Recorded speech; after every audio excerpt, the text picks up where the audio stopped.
The earrings weren't even the expensive ones I bought her for our anniversary. Just the cheap little hoops she wore when she didn't want to send the wrong message. Funny, considering the message tonight was clear as hell.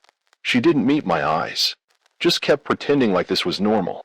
Like married women catch up with old flings at 9:30 p.m. on a Thursday with perfume behind both ears and a fresh wax job on her upper lip. I stood there, leaning on the doorframe like I'd done 1,000 times before, only this time my fingers weren't twitching. I wasn't nervous. I wasn't begging. If you leave with him, I said quietly, it's final. Nicole zipped her purse like she was sealing a damn vault. You're bluffing, she said, with that little smirk she used when she wanted to make me feel old, slow, behind the curve. You always say that when you're scared. She didn't notice the way I held the door open, polite, patient, like I was letting the last guest out of a party I never wanted to throw. She walked past me in heels I hadn't seen in over a year. Halfway to the car, she glanced back like she expected me to call her name. Apologize. Say something dramatic and cinematic. Maybe even cry. Instead, I closed the door behind her. Not slammed. Just closed. She didn't know what that meant. Yet, if you're still reading, before we go any further, do me one quick favor. If you've ever been in a moment like this, or even just felt it in your gut, hit that subscribe button. 98% of you are listening without subscribing, and I'm chasing my first 10,000. It helps more than you know, and it keeps the team going strong. Anyway, I didn't sit down after she left. I didn't pace. I didn't pour whiskey or turn on sad music. I went into the garage. Behind the old snow tires and under a box labeled Zmaz lights, bad fuse, there was another box. Smaller. Wooden. It used to hold cigars. Now it held contingency plans. You don't spend 24 years in military logistics without learning that nothing, and I mean nothing, goes according to plan. You never count on loyalty. Only preparation. Inside the box were 2 USB drives, one old camcorder tape, a sealed letter with a name scrawled on the front I hadn't said aloud in years, and a paper with 3 phone numbers on it. All printed. No handwriting. No traceable ink. The first number was for Wes, a guy I helped out of a very ugly audit back in 2003. He owed me. Still does. He now runs procurement for a contractor that supplies military bases. Knows his way around surveillance, discrete tracking, and metadata extraction. The second, Calvin. Tech guy. Brilliant. The kind of guy who built scramblers for fun in high school and now works in cyber forensics for a private firm. He once told me, if you want a ghost footprint, I can make it. If you want someone else's footprint to disappear, I can do that too. The third, Leonard. Attorney. Ruthless. Got disbarred in 2 states and still makes more money than most legal firms. Because he wins. I stared at the list for maybe 2 seconds. Then dialed. Wes picked up on the second ring. Dale, he said, I was wondering when you'd finally use this number. I gave him the date, the time, the location. I need everything. Phone metadata. Photos. Device signals. You think she's dumb enough to? She posted the first one already, I said flatly. It's not about catching her. It's about establishing the chain. He whistled. Understood. I'll begin. I didn't call the other 2 that night. I didn't need to. Not yet. Instead, I went back inside. Sat at the dining table where 2 plates were set, hers still untouched, napkin folded perfectly. And I waited. Not for her. For confirmation. The dining table still smelled faintly of rosemary and lemon, the chicken I had roasted earlier, before I knew she wasn't coming back for dinner. I hadn't cooked in weeks. Nicole always said she preferred ordering in, said the kitchen stressed her out. Truth was, the kitchen reminded her of us back when we gave a damn. So I stopped using it. Until that night. I sat there long after the food had gone cold. Her wine glass, untouched. The chair across from me pulled out slightly like she'd just stepped away to check something in the oven. I didn't move it. Just left it, like a ghost still occupied it. By 7:20 a.m., my phone buzzed. It was our daughter, Kara. She didn't say hi, just sent a screenshot. Nicole. Reclining on some stranger's couch, legs tucked up like she was 22 again. Dim lighting. Expensive red wine in a glass she wouldn't know how to pronounce. The caption. Some people make you feel alive again. I stared at the photo longer than I should have. Not because of the man's shoulder half visible in the background. Not because she looked happy. but because of the earrings. Same ones from the night before. Cheap hoops. That's how little effort she thought it would take to humiliate me. And the kicker? Kara had seen it. She knew. She followed it up with a second message. Dad, are you okay? I didn't reply. Not because I was too broken, but because I'd already moved past reacting. I stood up, walked back into the garage, and slid the old wooden crate onto the workbench. The one with insurance etched into the side in faint sharp, barely visible unless you knew where to look. Not rage. Not grief. Just that cold, clear sensation in your chest when your training kicks in and the emotion shuts off. Inside the box was more than a list of favors. It was a timeline. Receipts. Photo logs. Copies of old passwords I knew she never changed. A small recording device I'd never used, just in case. And a key, a red USB marked Cassiopeia. That was our old call sign from a base in Germany. We picked it as a joke because Nicole once said the constellation reminded her of a tiara, something about the way it curved across the sky. Now it made my lip curl. The USB didn't have secrets about her. It had secrets for her. I slid it into my laptop, opened the folder, and started reviewing. Old financial records I had transferred without her noticing. Real estate titles she never asked about because she assumed everything had her name on it. One bank account she thought we closed years ago. We didn't. I never believed in revenge, but I believed in evidence. Nicole's mistake wasn't cheating. It wasn't even being smug about it. Her mistake was going public. She wanted to be seen, wanted her little thrill to look like liberation. So now, I'd help her audience understand the cost of that freedom. And I wasn't just going to burn the bridge. I was going to reroute the entire highway so that when she tried to come back, there'd be nowhere left to land. Monday at 6 o'clock sharp, I brewed coffee the way Nicole always hated. Black, no sweetener, no nonsense. The drip echoed like a war drum in the quiet kitchen. I didn't need the caffeine. I needed the ritual, a controlled burn. This wasn't a scramble. This was activation, a deliberate deployment. I brought the red USB, the file labeled contingencies, and the smaller leather-bound notebook I hadn't opened since my last active post. Inside were 3 names, each written without first names, just roles and contact numbers. I had given them silence for years. But silence is just storage when you're patient. First call, Wes. Still working procurement contracts for a defense subcontractor outside of Quantico. I once covered for him when his team missed a deadline that could have triggered an audit. No blackmail, no threats, just a mutual understanding of balance. Dale, he answered, no small talk. I owe you. What's the play? I outlined what I needed. Metadata correlation on social media images Nicole had posted. Timestamps, IP origins, cross-referencing the locations with our home network history. I wanted a digital breadcrumb trail, not to expose her, but to timestamp her lies with precision. Got it, he said. Give me 48. You'll get a secure folder. Next, Calvin, my old tech trainee turned ghost. He builds forensics tools now, half government, half shady but legal. I trained him how to think in patterns. He taught me what silence sounds like in code. I didn't even need to ask him for discretion. You finally pressing the red button? He asked, almost amused. She gave me permission, I said. Send me access to her Google Drive. Her phone syncs automatically, right? It did. She never turned off her default settings. Photos, notes, calendar syncs. Everything sat in the cloud like a smug, open book. I'll clean it. Categorized by relevance. And, he added, you'll get audio. I froze. What? Her mix hot. One of her third-party photo filter apps grants it background access. She gave that up for smooth skin on selfies. I didn't smile, but I wrote that down. Final call. Leonard, the lawyer. Not the kind who'd give you a hug and say we'll fight this. The kind who drafted prenups with kill switches. The kind who buried financial assets inside shell core named after extinct sea creatures. I saved his ass in '09 from a JAG investigation he was too arrogant to notice. I need a shell vehicle and a name transfer by Thursday, I told him. How quiet. Off-grid, but clean.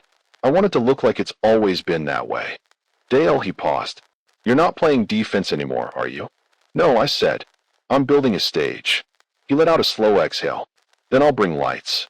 By noon, all 3 had confirmation emails. All 3 were moving. This wasn't panic. This wasn't some wounded ego scrambling to cling to a crumbling marriage. This was months, years of micro-betrayals, small cuts, dismissive laughs, calendar conflicts, forgotten anniversaries, subtle rewrites of history, and friends who stopped calling because she started pre-approving who could speak to me. Her affair wasn't shocking. It was just the final receipt.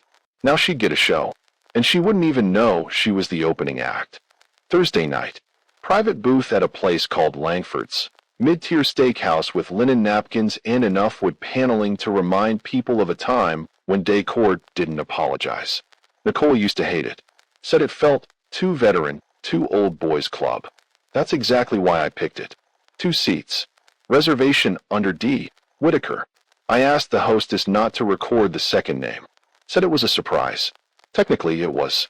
By the time I got the confirmation email, Nicole had already posted another photo. This one from a sunroom I didn't recognize, soft daylight, fake plants, and that same blurred male silhouette.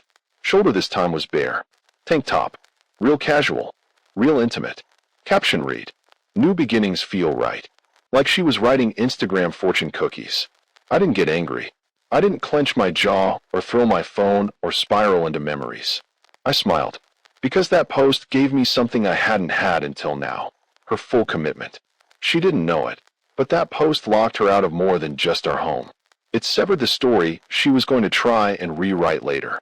The "we were on a break" fantasy. The "I needed space" plea. Done. She had chosen an audience. So I was going to give her one. I picked up my phone and called someone I hadn't spoken to in 5 years. She answered on the 4th ring. Her voice was cautious. "Dale." "Hi, Elaine." A pause. "You all right? I'm putting together a dinner. Langford's. Thursday, 6:30. You're one of the guests." She didn't say yes. Not at first. She never jumped at anything. That was always the difference between her and Nicole. Elaine didn't rush into rooms like she owned them. She measured the floor first. "Why now?" "Because I need a witness," I said. "And because you were there at the beginning. I want you there at the end." Another pause. Then, "I still have the file you gave me." "Good. Bring it." I ended the call without another word. We didn't do pleasantries anymore. The next hour, I booked the 3rd chair. Not a name. A presence. One Nicole wouldn't expect. One she definitely wouldn't want to see seated next to our daughter. Because yes, Kara would be there too. I wasn't going to protect her from this. She'd already seen the screenshots. She knew. What she didn't know yet was how much I'd protected her behind the scenes over the years. How many lies I'd let slide for the sake of family image. That image was gone. Time to replace it with truth. The 4th chair I'd keep empty for now. But I had an idea. Sometimes, the best invitations aren't sent at all. They're anticipated. I wasn't just setting a table. I was curating an exhibit. And when Nicole came knocking again, as they always do, she wouldn't find an argument. She'd find an audience already seated. The garage door opened at 3:17 p.m. I know because I heard the familiar chirp of her fob unlocking the side door. 3 short beeps, a pause, then one long one. She always joked it was like the car was sighing before she left it. The sound used to mean she was home. Now, it meant she forgot I was a man who listens quietly. I was in the bedroom, steam rising from the iron, pressing a pale blue shirt I hadn't worn in years. It still fit. Not because of vanity, but because I always expected this moment. Not the affair, necessarily, but the day I'd have to show someone that I hadn't disappeared, that I still took up space. Nicole's heels made soft clicks on the hardwood. Confident steps, like she was walking into her own movie. Then she called out, casual as hell. "Hey, just grabbing a few things." No apology. No explanation. Just the breezy entitlement of someone who thinks the locks still care about her fingerprints. She hovered in the doorway like she expected me to look surprised. I didn't. I was rolling the cuffs on my shirt, letting the iron hiss like punctuation at the end of her delusion. "Oh," she said, taking in the crisp collar, the cologne she used to say smelled like competence. "You going somewhere?" "Dinner." Her eyebrows flicked upward, but her smile didn't match. "With who?" I shrugged, clipped the last button, and met her gaze in the mirror. "Someone important." She laughed, the kind of brittle chuckle women use when they think they're still in control. "Well, don't let me stop you," she said, walking over to the dresser and rifling through one of the drawers that, technically, hadn't been hers in weeks. She pulled out a scarf. The navy one I bought her in Santa Fe. Didn't even look at it, just stuffed it into her oversized tote. Like it had no story. You sure you're okay? She asked. It wasn't concern. It was fishing. A subtle check-in to see if I was breaking yet. I'm great. That stopped her hand for a second. Just a blink. You seem different, she said, voice softer now. Not upset. I gave her a half smile, the kind that leaves just enough room for interpretation. Nicole, you've been posting love notes to your new toy like a teenager with no data plan. I've moved past upset. She bit her lip, turned toward the window. It's not what you think. Oh good, I said dryly, adjusting my cufflink. For a second there, I thought you were cheating. She winced. Brief, but real. Then her tone shifted, back to syrup. I just didn't want you to find out like that. You mean by accident? I turned. Because you're right. You didn't want me to find out at all. That made her flinch. Just once. Like a reflex. But she recovered fast. It's complicated. No, Nicole, I said as I picked up my blazer from the hanger, it's just embarrassing for you. That stung. She stood there, bag on her arm, staring like she wanted to say something final, some last swing to assert dominance. But she didn't. Instead, she looked at me the way you look at an unfamiliar road sign. Like something had shifted direction, but you weren't sure how far off course you'd gone. And for the first time since she walked in, I saw doubt in her eyes. She turned to go, paused at the door. I'll see you around? I didn't answer. She left to silence. No door slam. No dramatic goodbye. Just the click of heels walking out of a house that wasn't hers anymore. And the quiet hum of a man smoothing the wrinkles from his past. Nicole never liked Langfords. Said the lighting made her look washed out. Said the booths were claustrophobic. Said the maitre d' smelled like a cigar humidor. But she knew where it was. And when I told her I had dinner plans, she didn't need GPS to guess where I'd be. So there she was. Friday, 6:28 p.m. Parked across the street in her leased Lexus, angled just enough to see through the front window. She sat behind tinted glass with the engine running, air on low, pretending this wasn't surveillance. She thought she was clever. Thought she was in control. That illusion lasted exactly 9 seconds. Because then Elaine stepped out of a black sedan and walked toward the door. Nicole's jaw actually moved, like she was mouthing something. She leaned forward as if squinting would make it make sense. Same thick red scarf Elaine used to wear in college. Same stride. Same smug posture Nicole used to call provincial. She used to say Elaine was harmless. She's one of those women who peak at 30 and linger like soft fruit. That was her phrase. Now that fruit was walking into Langford's, wearing black heels, a navy coat, and a calm smile Nicole couldn't interpret. They hugged. It wasn't romantic. Not even overly familiar. But it was warm. And worse, it was comfortable. Like people who've kept in quiet touch without telling anyone. Nicole gripped her phone like it was a weapon. Took a photo through the windshield. Zoomed in just enough to show Elaine's face clearly in my profile as I held the door open. She sent the photo to me with zero text. Classic move. Let the image do the talking. I saw the buzz on my screen. I didn't look. Elaine and I sat. She folded her coat neatly beside her and placed a small black folder on the table without a word. Nicole, still watching from across the street, probably imagined flirtation. Maybe betrayal. What she didn't realize was Elaine wasn't here as some petty rebound. She was here because I needed a mirror. Someone who knew Nicole before Nicole started editing her own history. Someone who remembered when my wife was still interesting, still grateful, still present. The waiter poured water. Elaine laughed at something I said about the last base we visited together. Nothing romantic. Just two people with shared terrain. And that's what made Nicole lose it. Because she knew. She knew Elaine wasn't just an old flame. She was a threat. Not to her marriage, but to her version of the story. Nicole wanted to be the protagonist in a tragic love tale. Wanted people to think she left because she wasn't seen. That I was cold. Safe. Predictable. Forgettable. But now, sitting in that car, she saw the one woman who did see me. Who remembered me at my sharpest.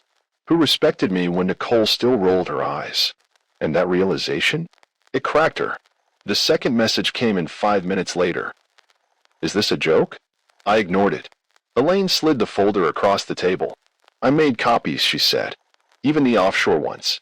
I nodded. You still have the original trust doc? In my safe. Dated, notarized, clean. We didn't toast. We didn't clink glasses. We just ate, talked, and watched as the shadow across the street never left her car. Nicole didn't walk in. She didn't dare. Elaine opened the folder slowly, like she already knew what was inside. "Is this," she whispered, scanning the top document, "your Sable Creek shares?" I nodded once. "All of them." She looked up, stunned, but not wide-eyed. Just calculating. Elaine had always been better at masking shock than Nicole ever was. "You sure you want to give this up?" "I'm not giving it up," I said, setting my fork down beside my plate. "I'm giving it purpose." The room around us was soft, white tablecloths, clinking glasses, quiet murmurs. Nicole would have hated how uneventful it all looked from the outside. But inside, at our booth, an empire was shifting. I bought into Elaine's consulting firm 15 years ago. Small operation then. 2 laptops and a dream. I helped her scale it. Quietly. Never put my name on the door. Nicole never knew. Never cared to know. 3 years ago, Elaine exited with a payout that would make a senator blush. But there was one remaining tie. Sable Creek Holdings. A quiet umbrella fund with controlling interest in a dozen shell companies, including one that just so happened to own the land under Nicole's favorite yoga studio. The studio she always told her friends saved her life. I slid the final document across to Elaine. Signature page. Already notarized. "I'm naming you executor," I said, calm as a tide coming in. "And sole manager. You'll hold it for now. Keep it clean. Keep it quiet." Elaine blinked. "What about the condo?" "It's already out of her name," I said. "Has been for 6 weeks." Another long pause. "You're not just protecting yourself, are you?" "No," I said. "I'm staging the closing scene." Elaine sipped her wine. "She's going to find out eventually." I glanced toward the window, where Nicole sat in her parked car, watching, tapping at her phone like it owed her explanations. "Let her," I said. She didn't know what she was looking at. From her angle, maybe we looked like we were catching up. Or maybe, worse, like we were reminiscing. She couldn't hear the conversation, couldn't see the signatures, couldn't feel the finality hanging in the air like the last exhale of a funeral guest. Elaine tucked the folder back into her leather case and folded her hands. "You know," she said, "eyes sharp now, she'll spin this." "I'm counting on it," I said. "Every lie needs contrast." We didn't stay for dessert. I left a 50 on the table for the server and walked Elaine out, slow and deliberate. I even opened the door for her like the gentleman Nicole always said I pretended to be. Elaine got in her car, drove away without a backward glance. I stood on the curb just long enough for Nicole to see me. Then I walked to my own truck, paused, and sent one message. Check the mailbox. No punctuation. No goodbye. Just a cue. A final curtain lift before the lights dimmed on the world she thought she controlled. Nicole had always been a night owl. She used to scroll Instagram in bed until 2 a.m., holding her phone an inch from her face with the brightness maxed out, muttering commentary like a reality show judge. Her hair's fake. He rented that car. They broke up months ago. She could dissect a person's entire life from one caption. But nothing ever dissected her until my message lit up her screen at 11:52 p.m. Check the mailbox. No, hi. No explanation. No accusation. Just direction.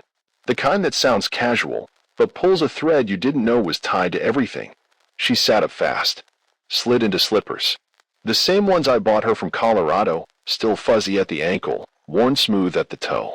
She threw on a cardigan and hurried to the front door. The porch light buzzed. The bulb flickered once. Inside the box, she found a thick envelope, no return address, no markings.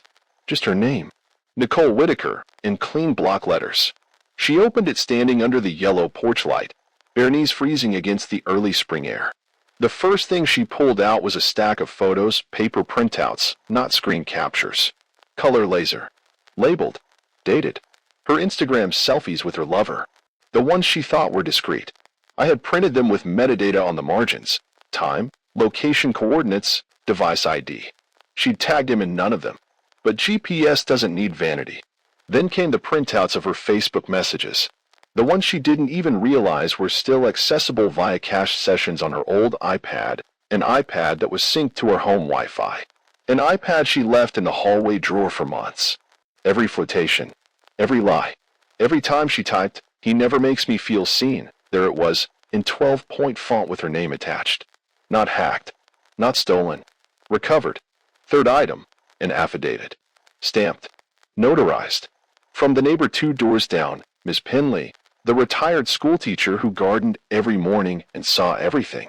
Her statement described a black BMW with out-of-state plates parked in our driveway on 3 separate nights, none of which I was home. She even documented how long it stayed. The last page was handwritten. No legal jargon. No flourish. Just 8 words. You said you felt alive. So live without me. No signature. No threat. Nicole stood there a long time, still in her porch slippers, when picking at her hair.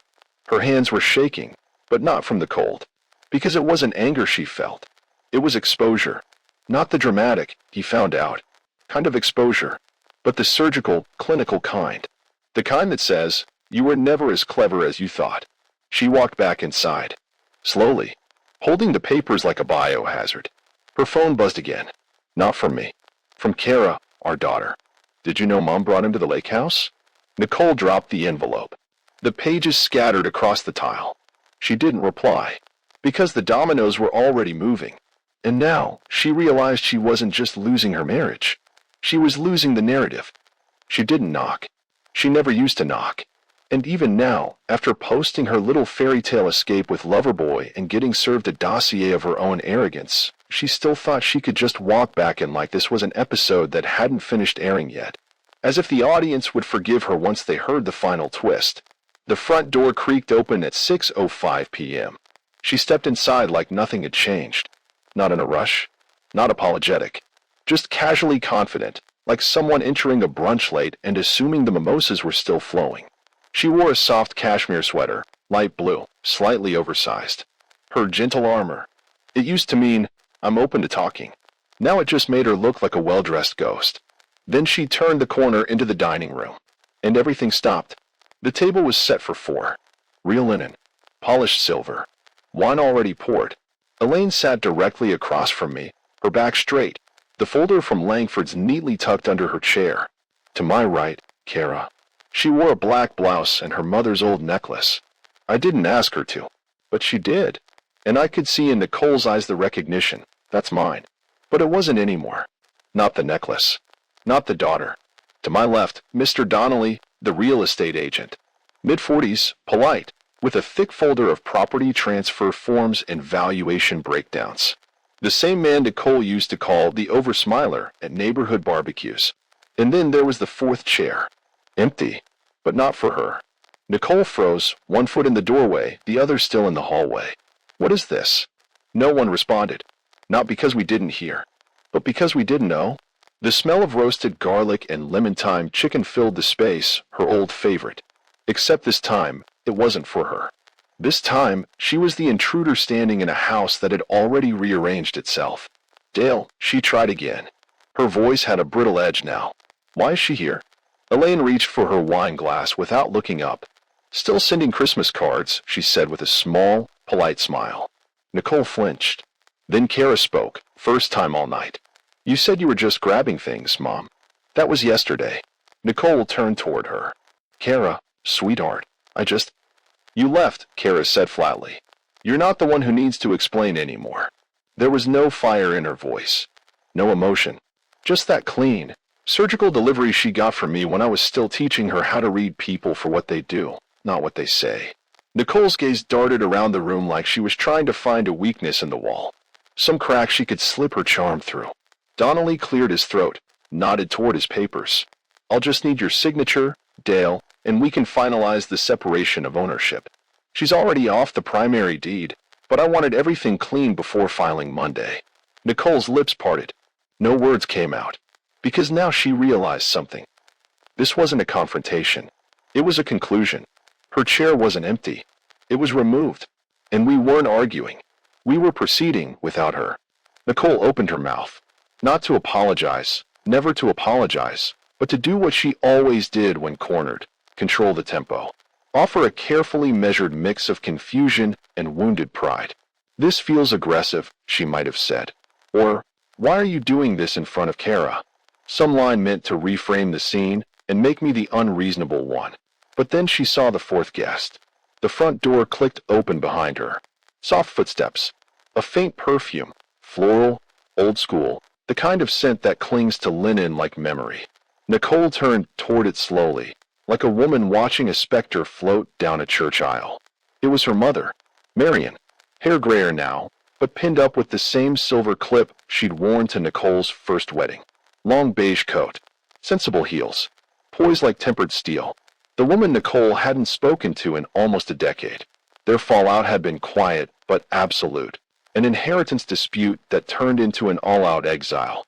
Nicole called her selfish, accused her of emotional sabotage, told anyone who'd listened that Marion had narcissistic tendencies and couldn't handle boundaries. But here she was, not frail, not desperate, invited. She walked right past Nicole, didn't look at her. She went straight to Elaine and hugged her. A real hug, warm, familiar, with murmurs like they'd already caught up before arriving. And then Marion turned, kissed Kara lightly on the cheek, and took the empty seat. Nicole's mouth stayed open. Everyone else kept eating. I poured another glass of wine. Marion placed her reading glasses on the table and opened a small notebook. Nicole stood there, hands limp by her sides, watching her mother and her husband and her daughter interact like a unit she hadn't authorized. She tried again. Mom? Marion didn't even turn, just said, "When you burn every bridge, dear, you don't get to act surprised when no one builds you a raft." That's when Nicole realized. She hadn't just been excluded. She'd been replaced. Not by Elaine, not by Marion, but by consequence. And consequences don't argue. They just arrive.